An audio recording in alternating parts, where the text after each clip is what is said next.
Good morning, everybody, and welcome back to Walking the Blunt Blade. I'm Oliver. This morning will be the most personal walking the blunt blade you will ever see.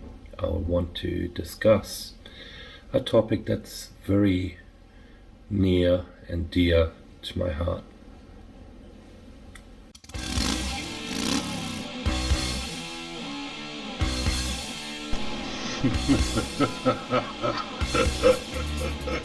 I generally don't plan this little segment. I all write notes, but because this topic is personal, I have made notes and I have done a little bit of planning, so I'm hoping it'll be succinct and to the point to a degree. I want to discuss the tasering of a 95-year-old dementia patient in a Kuma nursing home. The reason this is personal to me, I'll tell you about in a moment with my history, but it should be personal for everyone, because no one wants to see their grandma, loved one, child hurt needlessly. So I have spent 26 years in the healthcare industry. I've spent approximately 23 years training aggression management, teaching people how to deal with crisis situations and physical restraint, physical protection, and de-escalation. This was never something I chose to do in my life. I didn't wake up and think that's a good idea. It's kind of something I was led to. So when I was very young, my father physically abused and hit my mother. When I was young, my father bought me a Swiss Army knife, just a little one, we're not talking a big Leatherman, and sent me to school with it.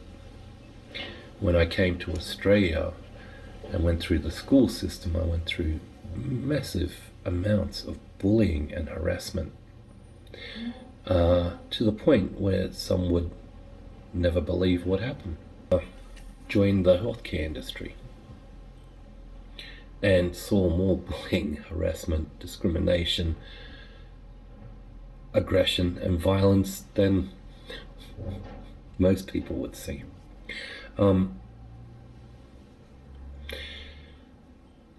I supervised and managed a particular group of people in healthcare that were responsible for dealing with aggression.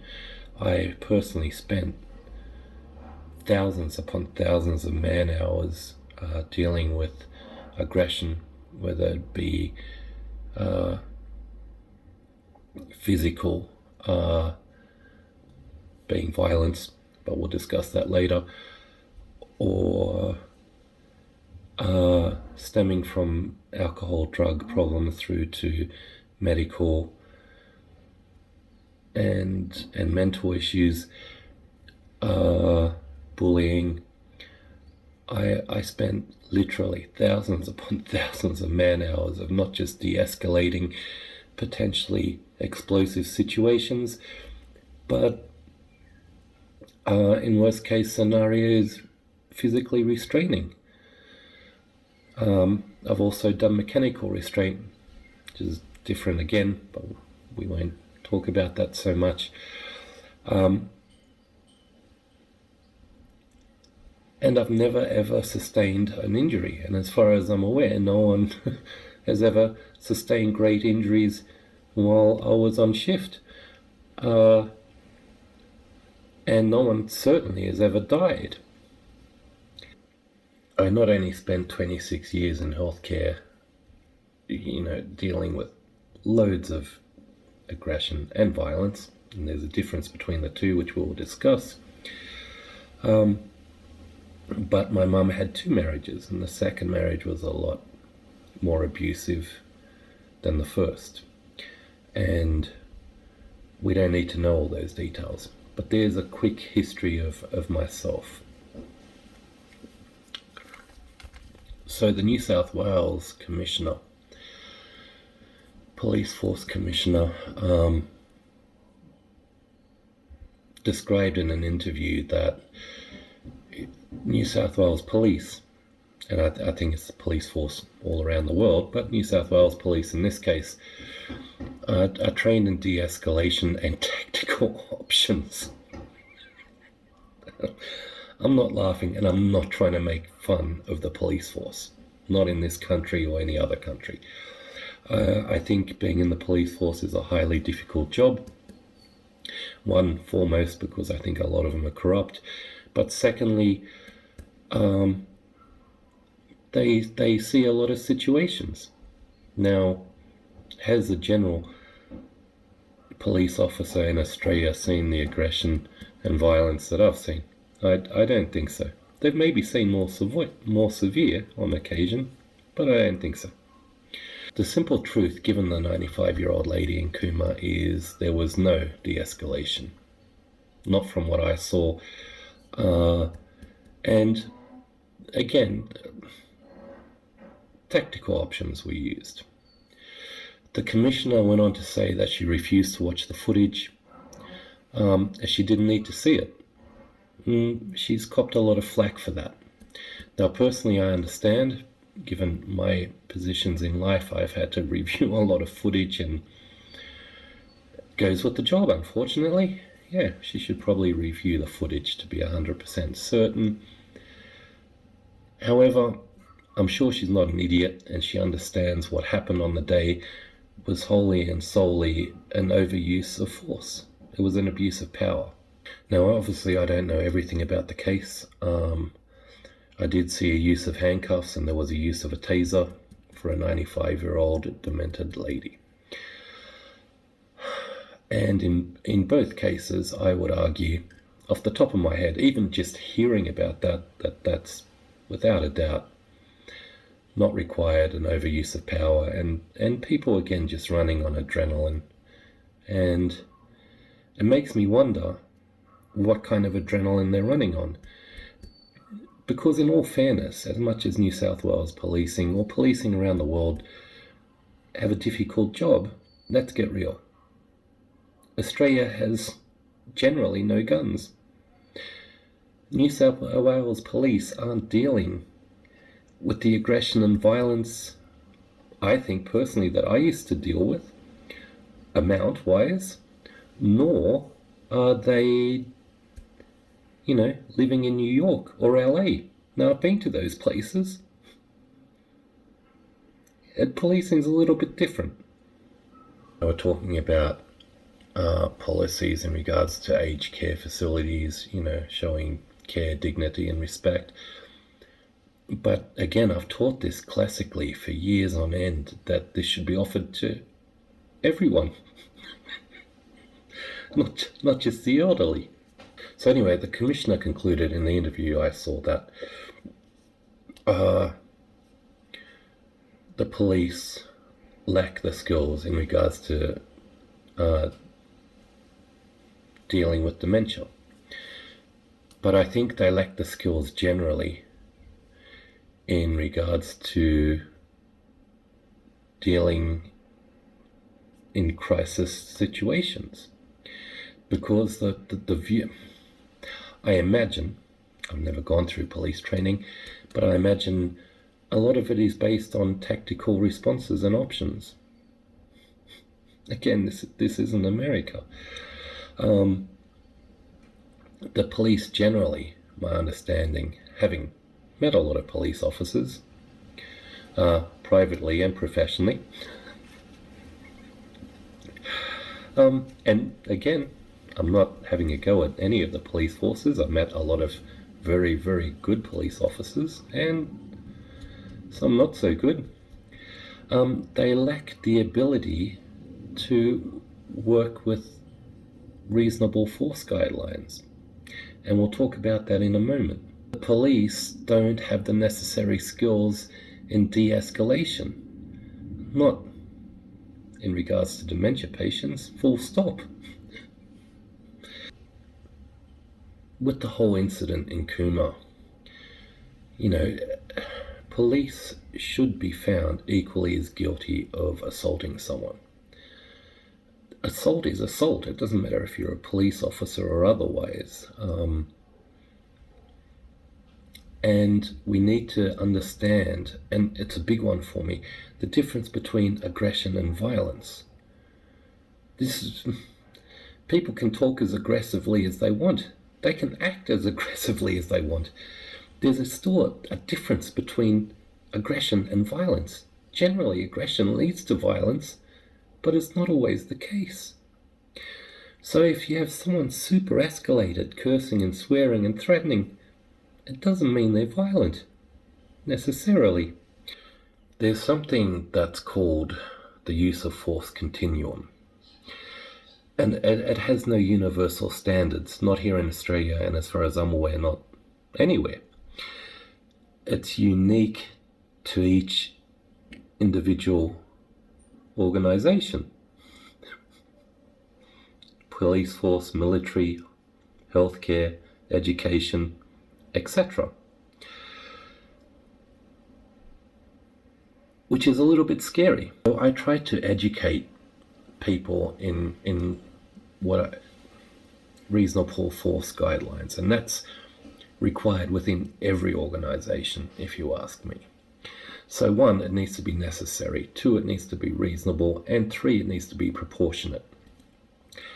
Now, given the 95-year-old lady, was it necessary? Was there an imminent threat of harm to herself and or others? It's hard to imagine. Was it reasonable being tasered and handcuffed? I would say no, it's an overuse of force. It's definitely not reasonable. Handcuffs alone can damage someone that fragile. And was it proportionate? Now, when you're looking at proportionate, you're looking at the age of someone, yeah, their gender, the size, the fitness level, the skills, etc. It's frightening. So at the end of the day, the person that judges this, necessary, reasonable, proportionate, is a judge. And it's based on certain things, like I've just spelled out. When you're talking about reasonable, the judge uses a hypothetical reasonable person to his or her way of thinking at that time, given skill level, education level, etc. A little bit frightening, isn't it? Now, when I restrain people, or have restrained people, I guess I still do, it's not a use of force. It's using skill. I don't use strength. I teach technique. So the article I saw in regards to the tasering of this lady also mentioned a 16-year-old Indigenous boy that was assaulted by the New South Wales Police.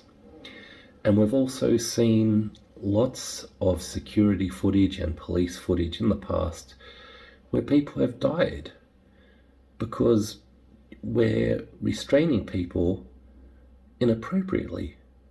A severe overuse of force by sitting on people's backs and digging our knees into where they don't need to be dug in, by leaving people mechanically restrained and on their stomach for too long.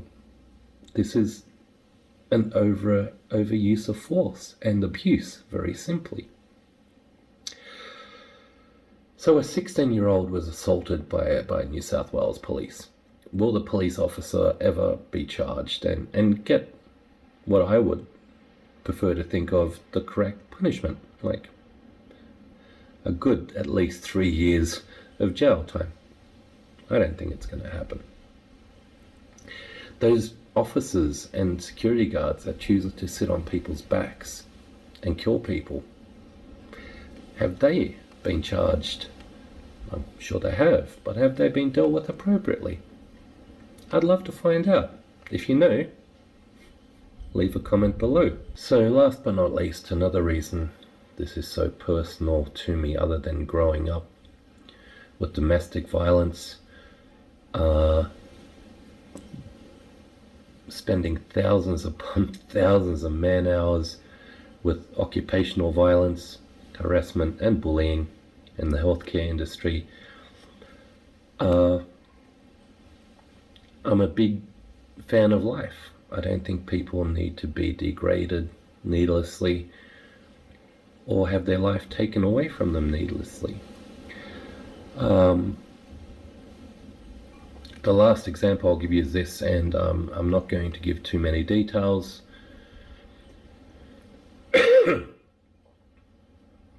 But I had an employee once that I was forced to recruit. He came to me for an interview and I found him not suitable. Now, don't get me wrong, a good human being, an individual, but not right for the job. He was interviewed another 3 times. I gave up after the first time, getting my supervisors to interview him, also finding him not suitable. But the acting CEO of the day, the organization I was working for, insisted I recruit him because he was a nephew. So her nephew had some personal things going on. He had two separate incidences with the police outside of work. In the first incident, he was shot, I believe, in the leg. It was a warning shot.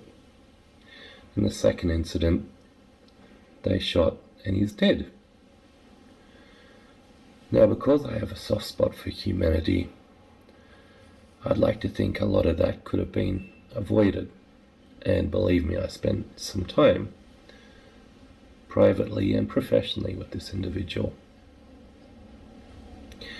where maybe that could have been avoided. And I'm, again, not having a go at the Australian Federal Police. And as much as I feel partially guilty about that to this day, I hope the acting CEO, his auntie, is carrying it with her as well. Do I plug my business? Because walking the blunt blade off topic are meant to be separate to holistic protective systems.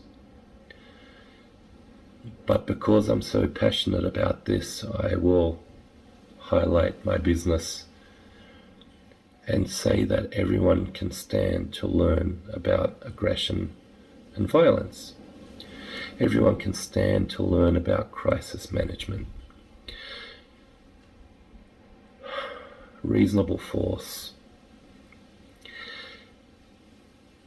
and predicting, assessing, and responding to challenging situations. The military can learn, though again, I'm not a military expert. The police can definitely learn, though again, I'm not part of the BAU or anything. And organizations, education, health, etc.